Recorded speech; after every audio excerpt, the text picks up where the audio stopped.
बच्चों आज मालूम करते हैं अपन properties of vector addition. Vector addition के बारे में हमने बेसिक इंफॉर्मेशन जो भी नॉलेज ले चुके हैं, अब उसकी प्रॉपर्टीज के बारे में मालूम करते हैं। पहली प्रॉपर्टीज है vector addition is commutative. Commutative का मतलब होता है वही जो बचपन से जानते हैं, a plus B equal to B plus. ठीक है, तो vector a plus vector b that is always equal to vector b plus vector a, जो कि अपन ने स्टार्टिंग में बता चुके हैं। ठीक है, second property is vector addition is also associative।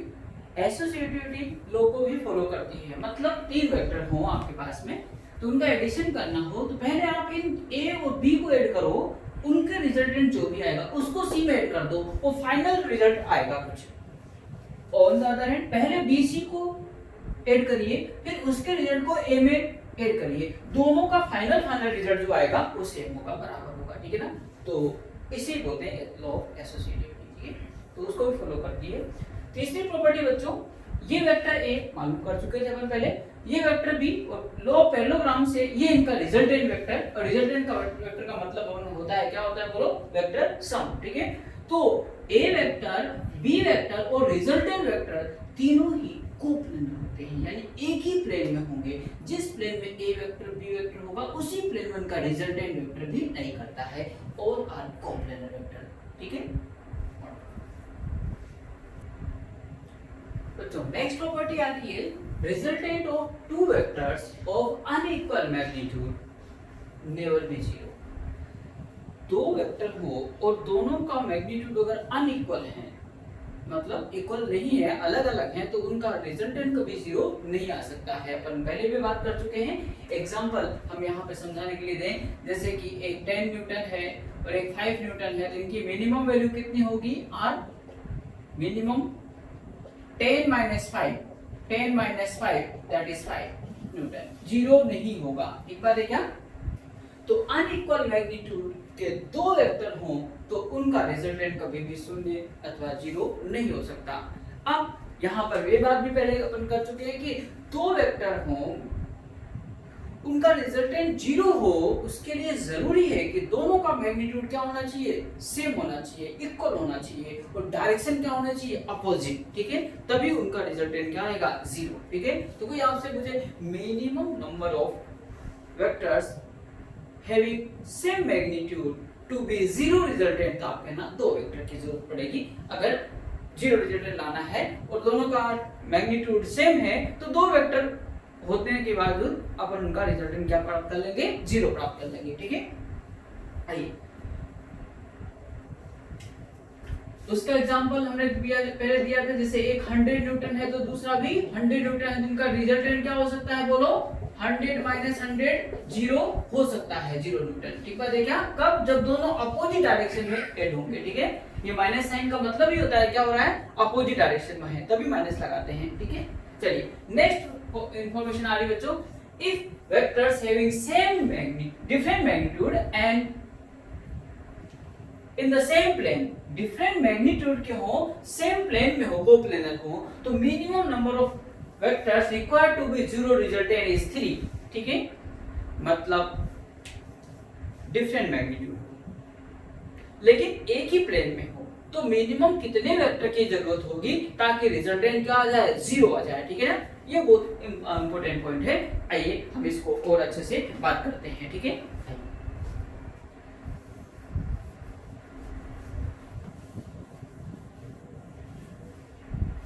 यहां पे देखिएगा,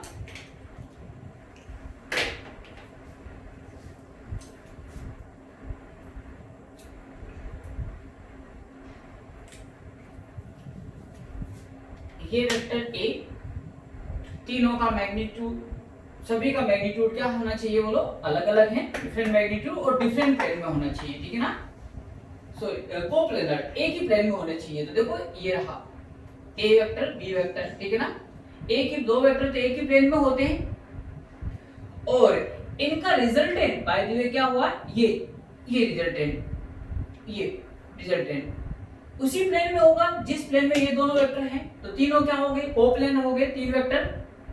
तो बच्चों यहाँ पर ए वेक्टर बी वेक्टर उनका रिजल्टेंट कितना, मान लेता हूं 100 न्यूटन, इस तरफ है, इस तरफ तो जीरो लाने के लिए मुझे एक तीसरा वेक्टर लाना पड़ेगा जिसकी डायरेक्शन इसके जस्ट रिजल्टेंट के अपोजिट होनी चाहिए ताकि जीरो प्राप्त हो जाए मुझे, ठीक है ना। और वह उसी प्लेन में लाई करेगा जिस प्लेन में ये दोनों हैं, ठीक है।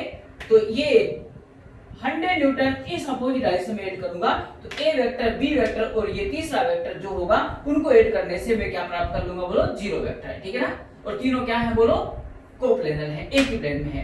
तो minimum number of vectors to be zero resultant having different magnitude is 3 vectors, ठीक है। 3 वेक्टर की जरूरत पड़ेगी। तो बच्चों इक्वल मैग्नीट्यूड हो तो कितने मिनिमम वेक्टर्स, 2।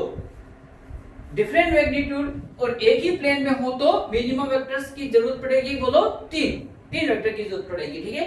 अब अगला पॉइंट आ रहा है कि डिफरेंट मैग्नीट्यूड है और डिफरेंट प्लेन है, मतलब नॉन कोप्लेनर है, तो minimum number of vectors required to be zero resultant कितनी होगी बच्चों, वो होगी 4 मिनिमम। उससे ज्यादा तो कितने भी हो सकते हैं, ठीक है। तो आइए यहां बात करते हैं अपन अगला पॉइंट की समझाते हैं कि ये 4 की जरूरत कैसे पड़ती है, ठीक है। बड़े ध्यान से देखिएगा, इसको समझा रहे हैं। तो ये ए वेक्टर, देखिए ए वेक्टर,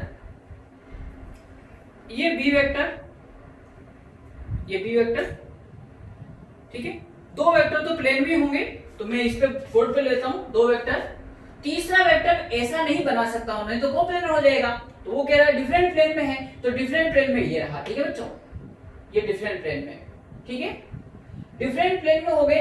अब इनका रिजल्टेंट इमेजिन करना, इनका रिजल्टेंट जो है वो इस तरह से आएगा, इस तरह से मान लेते हैं रिजल्टेंट 100 न्यूटन। समझाने के लिए देखो ये रहा, लॉ पॉलीगन से देखो ये रहा रिजल्टेंट। तो इनका रिजल्टेंट 100 न्यूटन इधर है, तो मैं एक चौथा वेक्टर लेके आऊंगा जिसका वैल्यू भी 100 न्यूटन होगा मैग्नीट्यूड में, और अपोजिट डायरेक्शन में ऐड कर दूंगा, ठीक है ना।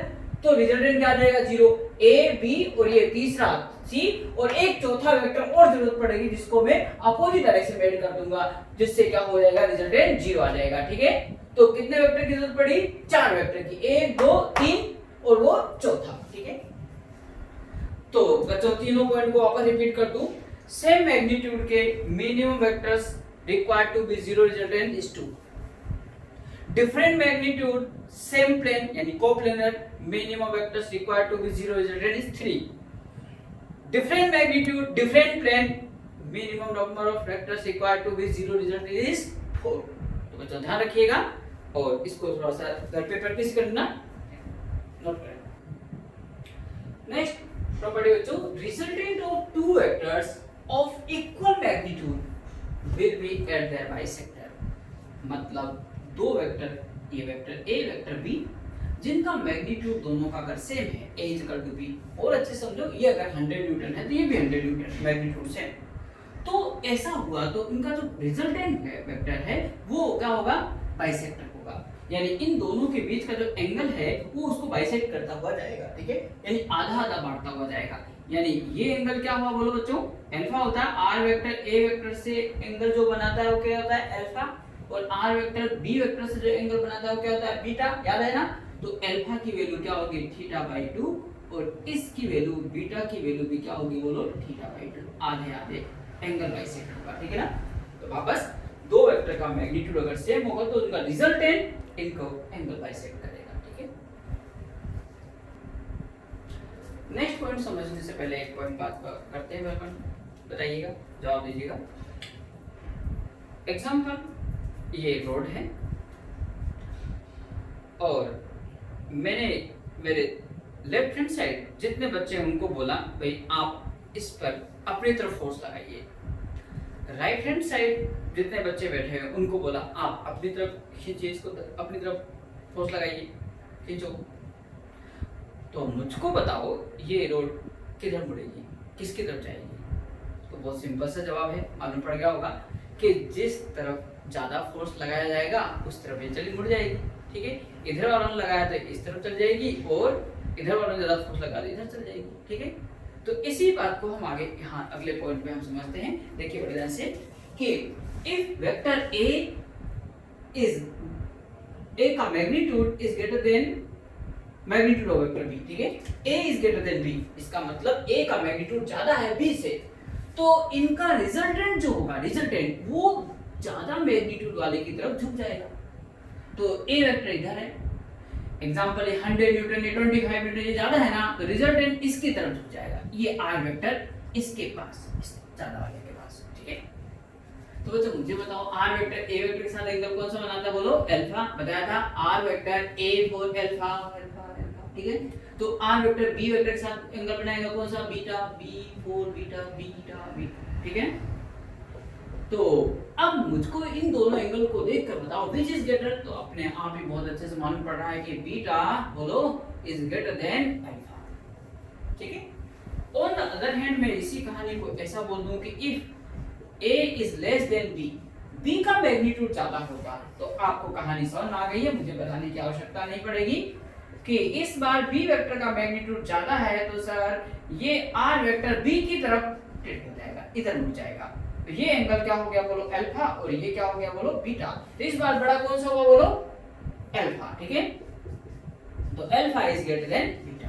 और तीसरी कहानी अपन को पता ही है भाई, ठीक है ना, काश क्या A इक्वल टू B हो जाए, ठीक है ना, दोनों का मैग्नीट्यूड सेम सेम हो जाए, तो वो तो अपन पहले ही कर चुके हैं, ठीक है। A और B दोनों का मैग्नीट्यूड सेम है, यानी बोलो 100 न्यूटन, तो रिजल्टेंट क्या आएगा इनका, तो दोनों के बीच का एंगल बाइसेक्ट करेगा, ये हम पहले कर चुके हैं। और ये हुआ अल्फा, ये हुआ बीटा, और alpha equal to beta equal to बोलो अगर ये पूरा टोटल एंगल इनके बीच का थीटा है तो थीटा बाई 2 मालूम पड़ गया, ये हम पहले डिस्कस कर चुके हैं, प्लीज नोट डाउन।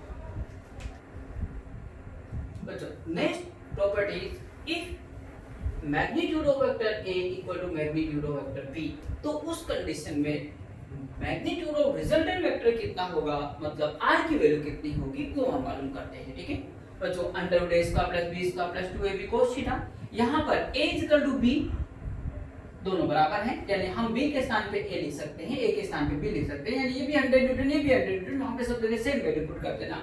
तो b के स्थान पे मैं a पुट कर रहा हूं, तो a स्क्वायर यहां पर भी a square 2a cos theta, solve कर लिया बच्चों, यहाँ पे 2a square 1 plus cos theta की वैल्यू ट्रिग्नोमेट्री से ये होती है 2 cos square theta by 2 minus 1, ठीक है, ये ट्रिग्नोमेट्री से फॉर्मूला होता है, आप लोगों को पता है। ये cos थीटा की वैल्यू पुट किया, माइनस 1 कैंसिल हो गया, और ये इसको सोल्व किया तो कितना r की value 2a cos theta by 2 प्राप्त हुआ। This is very important result to be learn, ठीक है। r का डायरेक्ट रिजल्टेंट का value 2a cos theta by 2 प्राप्त हुआ, और डायरेक्शन ऑफ r पूछ लिया जाए, इस r की डायरेक्शन फ्रॉम a वेक्टर मतलब अल्फा पूछ लिया जाए, तो अपन जानते हैं जब दोनों का वेक्टर का मैग्नीट्यूड a b का बराबर होता है, अल्फा और बीटा दोनों ही बराबर होते हैं, वो भी एंगल बाइसेक्टर होता है इनका थीटा बाय 2 ठीक बात है क्या, तो नेक्स्ट प्रॉपर्टी बच्चों देखो, if magnitude of vector A equal to magnitude of vector B, दोनों वेक्टर का मैग्नीट्यूड सेम हो तो तुरंत गाना गा देना किसका, R का, आज के बाद किस क्या, R equal to 2a cos theta by 2, ठीक है। तो ये गाना कब गाना है, R equal to 2a cos theta by 2, वो भी याद रखो कि A वेक्टर और B वेक्टर दोनों का मैग्नीट्यूड क्या होना चाहिए, सेम होना चाहिए, उनके बीच का एंगल क्या है बोलो थीटा, किनके बीच का एंगल, A और B के बीच का एंगल, ठीक है। उसके बाद में देखो अब हम बता रहे हैं नाउ कहानी 120 डिग्री की, कहानी 120 डिग्री की बहुत सारी कहानियां सुनी होगी, हम आपको आज सुना रहे हैं कहानी 120 डिग्री की, मतलब A वेक्टर और B वेक्टर के बीच का जो एंगल थीटा होता है अगर वो 120 डिग्री हो और u2 पाई बाय 3 रेडियन हो तो देखो r की वैल्यू क्या हो जाती है, ठीक है। तो 2a cos थीटा के स्थान पे लिखा 120 डिग्री बाय 2 यानी 60 डिग्री, cos 60 की वैल्यू कितना होता है 1 बाय 2 बच्चों, और देखो 2 से 2 गया और कोई मिल गया, ठीक है ना। r इक्वल टू क्या है बच्चों a, वेरी इंपॉर्टेंट रिजल्ट, ठीक है ना। यानी जब कभी भी यहां पर ध्यान देने वाली बात है कि वेक्टर a वेक्टर b इन दोनों का मैग्नीट्यूड अगर सेम है, if a equal to b, काश इनके बीच का एंगल ऊपर वाले की कृपा से कितना हो गया 120 डिग्री हो गया,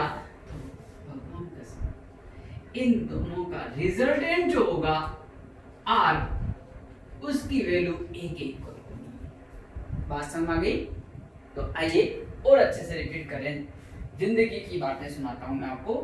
जिंदगी में कभी भी ऐसा हो जाए वेक्टर a वेक्टर b का मैग्नीट्यूड सेम सेम है, કેમ છે सेम છે ठीक है ना मतलब यो भी 100 न्यूटन છે और यो भी 100 न्यूटन ठीक है और उनके बीच में अगर एंगल 120 डिग्री हुआ तो भगवान कसम रिजल्टेंट भी क्या होगा बोलो कितना होगा a ठीक है ना सेम है ना a इक्वल टू b तो resultant r equal to a यानी ये 100 न्यूटन b वेक्टर का मैग्नीट्यूड भी 100 न्यूटन और इनके बीच का एंगल अगर 120 डिग्री तो r की वैल्यू 100 न्यूटन डायरेक्ट ठीक बात है क्या बात समझ गई और चेंज करता हूं मैं ठीक है काश मान लेते हैं ये 50 न्यूटन a वेक्टर का मैग्नीट्यूड b वेक्टर का मैग्नीट्यूड 50 न्यूटन इनके बीच का एंगल 120 तो r की वैल्यू बोलो 50 न्यूटन डायरेक्ट ठीक बात है क्या और चेंज करता हूं काश ये यूनिट वेक्टर हो a वेक्टर क्या है बोलो यूनिट वेक्टर तो यूनिट वेक्टर का मैग्नीट्यूड कितना होता है 1 ठीक है b वेक्टर भी यूनिट वेक्टर है तो दोनों का मैग्नीट्यूड क्या हो गया 1 1 और इनके बीच का एंगल अगर 120 डिग्री हुआ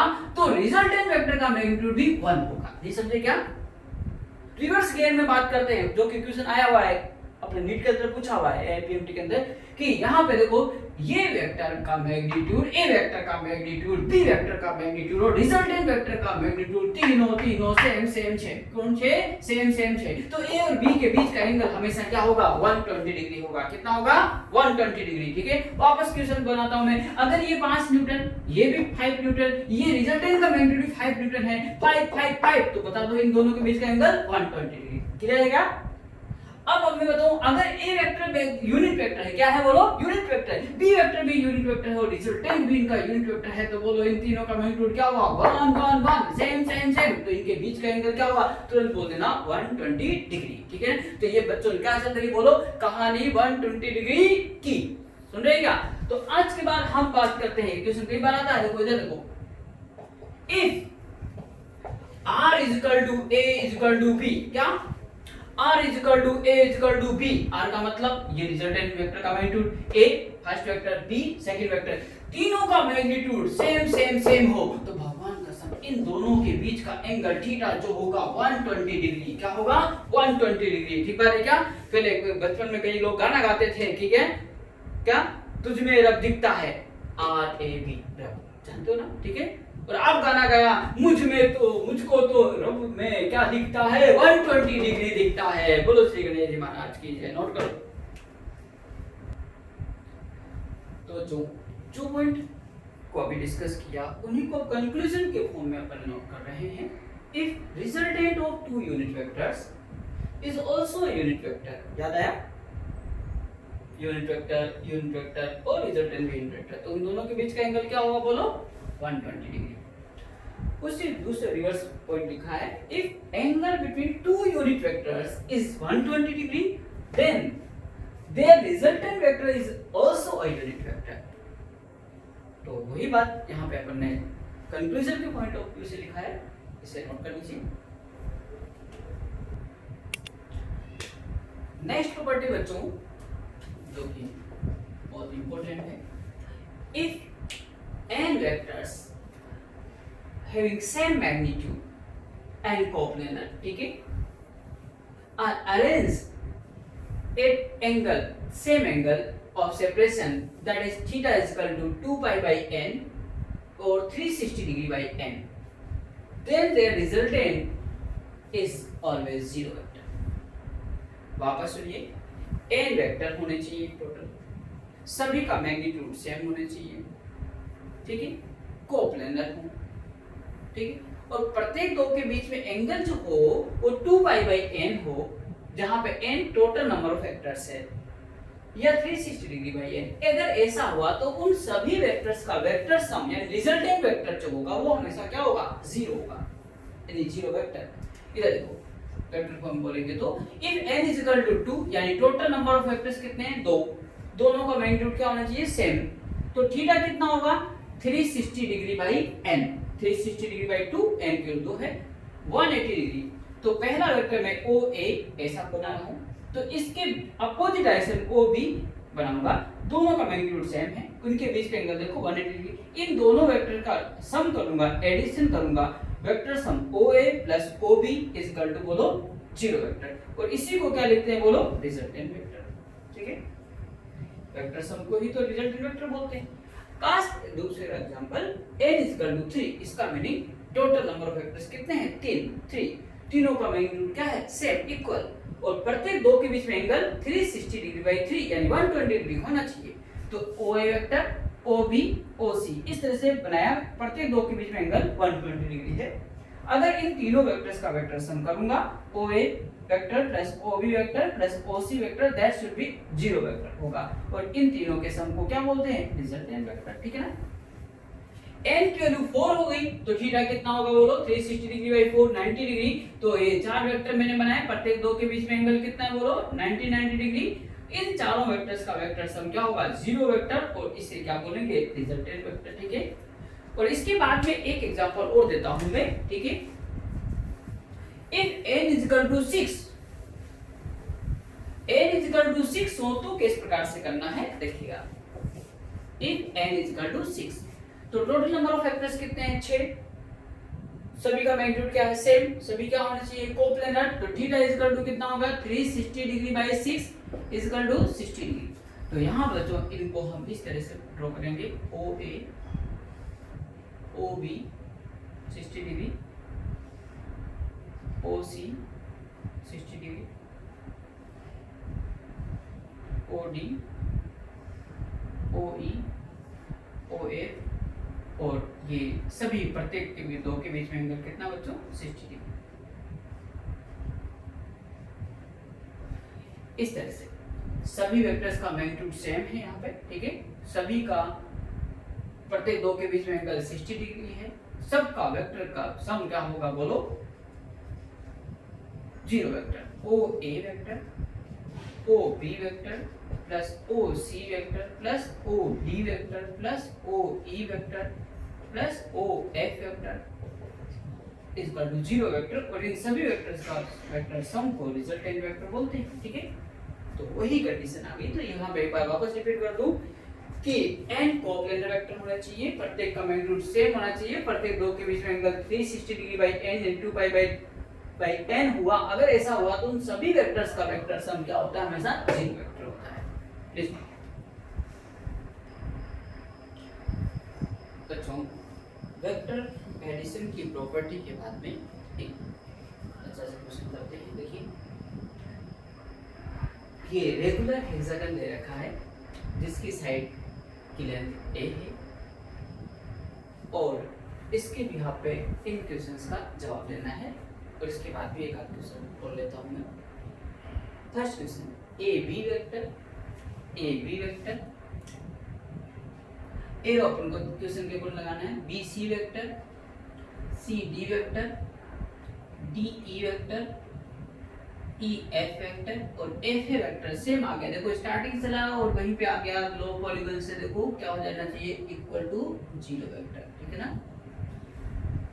अगर किसी पॉलीगन की कंटिन्यूअस साइड के द्वारा एक ही ऑर्डर में रिप्रेजेंट किया जाए पॉलीगन की साइड के द्वारा वेक्टर्स को, तो सभी वेक्टर्स का रिजल्टेंट वेक्टर जीरो वेक्टर होगा, जहां से स्टार्ट हुआ वहीं पे रखना गया, तो ठीक है।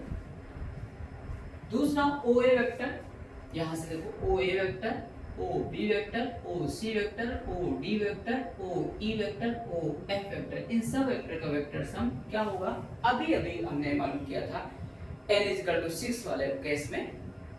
तो सभी का मैग्नीट्यूड सेम, और प्रत्येक दो के बीच में एंगल क्या होगा, 60 डिग्री, तो वो प्रीवियस वाला क्वेश्चन ही है, तो इसकी वैल्यू क्या होगी, जीरो वेक्टर, ठीक है। यहां पर देखिए बच्चों, इसको पहले सोल्व कर लेते हैं। फोर्थ नंबर को, ए बी वेक्टर का मैग्नीट्यूड, बी सी वेक्टर का, सी डी का, सभी का मैग्नीट्यूड, तो आप देख लीजिए इसको, इसका magnitude of any vector is equal to length को ही कहते हैं। तो a plus a plus a plus a plus a plus a, कितने, जितने साइड हैं 1 2 3 4 5 6, तो 1 2 3 4 5 6 इज इक्वल टू 6a, ठीक है ना। ये आपके पास में तीन क्वेश्चन सोल्व हो गए। अब अपन तीसरे को अब सोल्व करते हैं, ठीक है।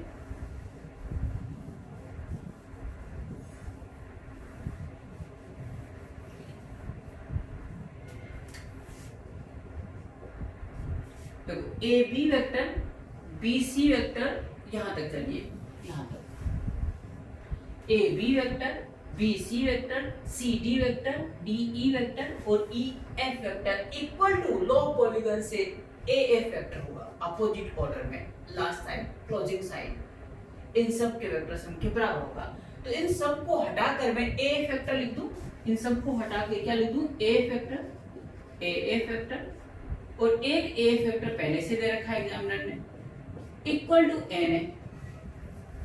ए फैक्टर कितना होगा, 2 times of A factor N A, और ए फैक्टर का मैग्नीट्यूड कितना होगा, जितनी साइड है, लेंथ है, 2a इक्वल टू n है, सो n इक्वल टू 2। ये नोट कीजिए, और इसके बाद में एक और इसका फिर पार्ट अपन करते हैं, ठीक है। नेक्स्ट क्वेश्चन देखो बच्चों, A B vector, A B vector, A C vector, A D vector plus A E vector plus A vector is equal to how many times of A vector, n की value हमें calculate करना है। ये बहुत अच्छा question है, कई बार exam में पूछा हुआ है। तो आइए बच्चों इसको सोल्व करते हैं अपन। पहले हम लेफ्ट हैंड साइड की बात करते हैं। देखिए लेफ्ट हैंड साइड में क्या है, ए बी वेक्टर को हमारे पास में ए और राइट हैंड साइड मिलाना है, तो हम इसको ब्रेक करेंगे by using law of triangle via AO. हर बार एओ की तरफ से जाएंगे, तोड़ेंगे, हम इसको ब्रेक करेंगे। ऐसे देखो, ए बी वेक्टर को मैं लिख सकता हूं, ए बी वेक्टर को देखो बड़े ध्यान से, A O vector plus O B vector, A C vector को लिख सकता हूं, A O vector plus O C vector, A D vector को लिख सकता हूं, A O vector plus O D vector, A E vector को लिख सकता हूं, A O vector plus O E vector, A factor को लिख सकता हूं, A O vector plus O F vector. तो ये मैंने क्या किया बोलो, लेफ्ट हैंड साइड में जो वैल्यू है वो मैंने यहाँ पे पुट किया है। ए बी वेक्टर को, बी ए सी को, ए डी को इस तरह से हमने पुट कर लिया, equal to n times of A vector. इन सब को देखा तो how many times of A vector, 5 times, उनको मैंने लिख दिया। बाकी सबको एक जगह मैंने ऐड कर दिया, O B vector, O C vector, O D vector, O E vector, O F vector, ये रहा सब, ठीक है ना, ये आ गए। इसको हम देखें बड़े ध्यान से, इसमें अगर मैं ओ ए कहीं जुड़ा हुआ होता है नहीं, तो ये जीरो वेक्टर हो जाता, पता है ना। अगर ये होता तो जीरो वेक्टर होता था पूरा कहानी। तो मैं क्या कर रहा हूँ, ओ ए वेक्टर ऐड कर रहा हूँ और उसी को मैं माइनस कर रहा हूँ, ओ ए वेक्टर। किसी इक्वेशन के लिए हम प्रॉपर रिजल्ट लाने के लिए वही चीज ऐड कर सकते हैं, वही हम सब्ट्रैक्ट भी कर सकते हैं, ऐसा किया जा सकता है, ठीक है, मैथमेटिकली। तो बच्चों ये कार्यक्रम तो पूरा क्या हो गया, देखो जीरो हो गया ना, जीरो वेक्टर। अगली स्टेप क्या हो गई, 5 AO वेक्टर माइनस बोलो ये रहा OA vector equal to n times of AO vector, ठीक है ना। अब इसको अपन जानते हैं, we know that AB vector is equal to minus BA vector होता है, ठीक है ना। तो मैं मतलब AB लिखो फिर BA लिखकर माइनस लगा दो, तो बराबर होते हैं ये आपस में, ठीक है। तो AO वेक्टर के स्केलर होगा माइनस ऑफ OA वेक्टर, ठीक है। उल्टा करो, OA माइनस लगा दो, बराबर हो गया। तो माइनस OA के स्थान पे मैं क्या लिख सकता हूँ बोलो, AO वेक्टर। तो यहाँ पर इसको हटा के मैं क्या लिख दूंगा बोलो, AO वेक्टर। तो 5 AO वेक्टर पहले था, ये AO वेक्टर और हो गया मेरे पास 10 टाइम्स ऑफ AO वेक्टर। तो बच्चों कितना हुआ, 6 times of AO vector equal to n times of AO vector. So by comparing n is equal to 6, तो n की वैल्यू क्या हो गई है बोलो बच्चों, 6। तो ये बहुत ही अच्छा है, इंपॉर्टेंट क्वेश्चन, नोट करिए। फिर मैं इसके एक स्पेशल ट्रिक बताता हूँ, जिस ट्रिक को जानने के बाद इतना अपन को नहीं करना पड़ेगा, बहुत जल्दी सोल्व होगा। उसके बाद नोट करिए, फिर ट्रिक बताता हूँ मैं, स्पेशल ट्रिक। लास्ट पार्ट जो अपन ने किया उसकी स्पेशल ट्रिक, और ये लास्ट पार्ट जो है वो कई बार एग्जाम में पूछा जाता है, और वो स्पेशल ट्रिक जानने के बाद अपन एग्जाम में बहुत जल्दी सही कर पाएंगे और समय कम से कम लेते हुए एकदम करेक्ट करेंगे, ठीक है ना। तो आओ हम ये कहते हैं कि उस ट्रिक को जानने के बाद नंबर 1, ठीक है, आप कभी भी पहली बात तो इस टाइप के क्वेश्चन को कभी गलत नहीं कर पाओगे और 5 सेकंड से ज्यादा नहीं लगाओगे, दोनों कंडीशन फुलफिल होने वाली है आपके साथ, ठीक है ना। आइए ट्रिक जानते हैं क्या है, वो बैठे बैठे मैंने बताई है ट्रिक, ठीक है ना। इस 5 वाले पार्ट, 5वें पार्ट को, क्वेश्चन का 5वां जो पार्ट है, इसको मैंने एक अलग नाम दिया है, अलग अंदाज का नाम दिया है इस क्वेश्चन को, इस क्वेश्चन को मैं बोलता हूँ शादी वाला क्वेश्चन। हाँ, शादी ब्याह मैरिज, ठीक है, शादी वाला क्वेश्चन, ठीक है ना।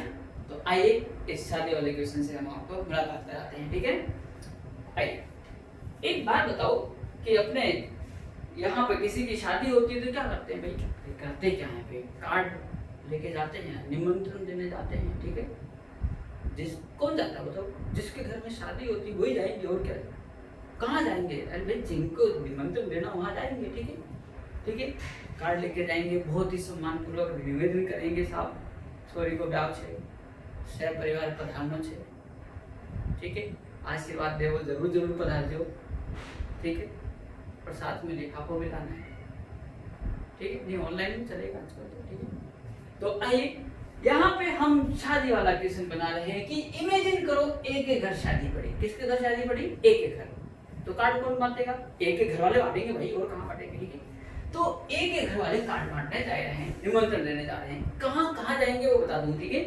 हर वर्टेक्स पे जाएंगे, यहाँ बी पे, सी पे, डी पे, ई पे, एफ पे, ठीक है। चलो कार्ड बांटना शुरू करते हैं, ठीक है। तो ए कहाँ जाएगा? बी पे, तो क्या बन जाएगा? ए बी वेक्टर, देखो ए बी वेक्टर, ठीक है। फिर ए कहाँ जाएगा बोलो? सी पे जाएगा, तो ए सी वेक्टर, देखो ए सी वेक्टर दूसरा आया, लेफ्ट हैंड साइड देख देना। फिर कहाँ बांटने जाएगा? डी पर। ए कहाँ जाएगा? डी पर, तो ए डी वेक्टर, ये रहा ए डी वेक्टर, ठीक है। फिर कार्ड बांटने कहाँ जाएगा बोलो? ई पर, ए E vector, A E vector, ठीक है। फिर कहाँ गया? एफ पर, एफ वेक्टर, एफ वेक्टर। सब जगह कार्ड बांटने का कार्यक्रम पूरा हुआ, ठीक है ना। और जैसे ही कार्ड बांटने का कार्यक्रम पूरा हुआ, हमारा लेफ्ट हैंड साइड आ चुका है, क्वेश्चन का लेफ्ट हैंड साइड प्राप्त हो चुका है। समझ गया क्या? जी। तो हमारे पास में क्या है बोलो? A B vector, A C vector plus बोलो A D vector, A E vector plus बोलो ए एफ वेक्टर। कौन पड़ गया? A B, A C, A D, A E, A F, सब जगह बंटवारा होगा, ठीक है ना। इज इक्वल टू बच्चों how many times of A O vector, यानी ये एक इधर शादी थी, कितनी बार बीच में ये जो अपने महाराज जी थे, गणेश जी थे, जो भी इष्ट देव थे, उनको कितनी बार प्रणाम करते हुए, मतलब समझ आ गया क्या? तो बच्चों इसका ध्यान रखिएगा, इस पॉलीगन के जितनी नंबर ऑफ साइड्स होती है उतनी टाइम्स इस रेगुलर हेक्सागन की कितनी साइड है? 6 है ना, 6 लिख देना यहाँ पे बस। n की वैल्यू क्या हो गई है? 6, ठीक बात है क्या? 6 याद आ जाएगा। कुछ नहीं करना, नंबर ऑफ साइड लिखना है, गिन लेना, काउंट कर लेना और टपका देना, ठीक बात है क्या? वही आंसर है। सो इंप्लाइज n इक्वल टू कितना हो गया? 6, ठीक बात है क्या? जी। अरे याद आ जाएगा शादी वाला क्वेश्चन, ठीक है। बस काउंटिंग करना हो गया, क्या बात है, मजा आ गया, ठीक है ना। उतना बड़ा नहीं करना पड़ा, सीधे साइड गिननी, ठीक ठीक लगाना, खुशियां खुशियां, ठीक है ना। लेकिन ये खुशियां कई बार गम में कन्वर्ट हो चुकी हैं। कैसे? कि सर एक बात समझ में आ गई, बच्चे बोलते हैं कि सर एक बात बहुत अच्छे समझ में आ गई, कुछ नहीं करना, बस काउंटिंग करनी, टिक लगाना, ठीक है। लेकिन एक स्टूडेंट बोलता है कि सर इसका कैसे पता पड़ेगा कि यही क्वेश्चन शादी वाला है, ठीक है ना। आपने तो बता दिया कि ये शादी वाला है, हम काउंट कर लेंगे, हमें एग्जाम में कैसे मालूम पड़ेगा शादी वाला क्वेश्चन है, ठीक है। तो आओ, हाउ टू रिकॉग्नाइज द शादी वाला क्वेश्चन, ठीक है। कैसे पहचान करेंगे, पहचान कराता सिखाता हूं मैं आपको, ठीक है। सुनिए, बड़े ध्यान से देखिएगा। आइए, लेफ्ट हैंड साइड में अपन को देखना पड़ेगा, लेफ्ट हैंड साइड में यहाँ पे ए बी वेक्टर, ये A B vector, A C vector, A C vector, A D vector, A D vector, A E vector, A E vector, A F vector, A F vector, ठीक बात है क्या। इसको देखो A B, A C, A D, A ई, हर बार ए आ रहा है। अरे यही कार्ड बांट रहा है, यानी इसी के घर शादी पड़ी है। बोलो श्री गणेश जी महाराज की जय। मालूम पड़ गया क्या? ठीक है ना। हर बार ए आ रहा हो तो बताइए देना कौन सा क्वेश्चन है, बोलो। शादी वाला क्वेश्चन। किसके घर शादी पड़ी है? ए के घर शादी पड़ी है, ठीक बात है क्या। और एक चीज बताते हैं, छोटी सी बात, ठीक है। दूसरा स्टूडेंट को, सर एक बात बताओ, समझ आ गया ए के घर शादी पड़ी, एक मेरे बात समझ में नहीं आई कि बी के घर शादी नहीं हो सकती क्या? क्यों? क्या बी के घर छोटे नहीं है क्या? उनके भी तो होंगे ना छोटे, उनके भी क्या हो सकता है ना जी। हाँ, बी के घर भी शादी हो सकती है। तो क्वेश्चन क्या बनेगा? बड़े ध्यान से देखो, आओ अपन खुद बनाते हैं क्वेश्चन। बी के घर शादी पड़ी, कार्ड बांटने चलो, ठीक बनेगा। क्या बनेगा? बी ए वेक्टर, याद हो रहा है ना, बी ए वेक्टर, बोलो B C vector plus B D vector plus B E vector plus B F vector, ठीक बनेगा। Equal to how many times B O vector? 6। समझ आ गया क्या? तो अब घर पे क्या करना, हर वर्टेक्स पे शादियां कराना और निमंत्रण में जाना और खुशियां प्राप्त करना, ठीक बात है क्या? जी हाँ। और इसी पे बेस्ड और क्वेश्चन के एग्जांपल देता हूं, नोट करिए पहले, ठीक है? कुछ और एग्जांपल उसी इंपॉर्टेंट प्रॉपर्टी जो स्पेशल नोट स्पेशल ट्रिक बताई उस पे बेस्ड आइए देखते हैं। बच्चों इमेजिन करो एक एक घर शादी पड़ी, तो आप क्वेश्चन भी आपसे बनवाता हूं मैं। क्या लिखूं बोलो? ए बी वेक्टर, फिर क्या लिखूंगा बोलो? ए सी वेक्टर प्लस ए सी वेक्टर प्लस बोलो ए डी वेक्टर, फिर बोलो ए ई वेक्टर इक्वल टू बोलो 1 2 3 4 5 टाइम्स ऑफ बोलो ए ओ वेक्टर। बात समझ आ गई? इन द सेम मैनर यहां पर एक एक शादी पड़ी, चलो कार्ड बांटने चलते हैं। ए बी वेक्टर, फिर कहां जाएंगे? सी पे जाएंगे, ए सी वेक्टर, फिर डी पर plus A D vector equal to how many times of A O vector? 1 2 3 4 times of A O vector. आइए यहां पे वही क्वेश्चन, ए के घर शादी पड़ी तो ए बी वेक्टर, फिर कौन आएगा बोलो? ए सी वेक्टर, बस कार्ड पूरे हुए, गांव छोटो ही, ठीक बात है क्या? तो कितने साइड है बोलो? 1 2 3 times of A vector. Note इस तरह से आप जो भी क्वेश्चंस होंगे, ठीक है, वो आप कर लीजिएगा। तो जो वेक्टर एडिशन के सभी क्वेश्चंस आप ट्राई कर सकते हैं। नेग्लिजिबल डाउट आएंगे, ना के बराबर आएंगे मेरे अकॉर्डिंग, ठीक है? फिर भी कोई आए तो आप डिस्कस कर सकते हैं, ठीक है? और सभी क्वेश्चंस को बहुत अच्छे से करिएगा, पहले पूरे लेक्चर को देखिएगा और फिर उसके बाद में अटैक कीजिएगा, क्वेश्चन सभी बन जाएंगे। ओके।